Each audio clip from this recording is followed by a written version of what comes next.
Mga kanas, ayan for the last video. Friday na naman. Wala kaming pasok today. Kasi nga half day lang kami pag Friday.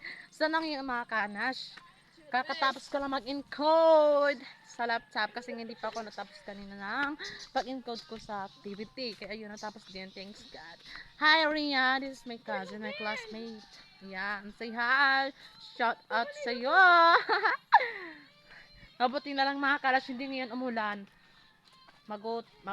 Mabuti na lang talaga. Kasi pag umulan, no problem. I have umbrella. Talaga akong may dalang umbrella kasi nga, inisip ko kapag umuulan, wala akong payong. Ano?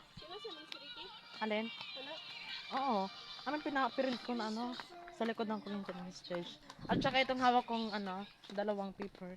Ito yung ano, yung talampati namin para sa ano sa Monday. Monday namin yung gagawin. That's all.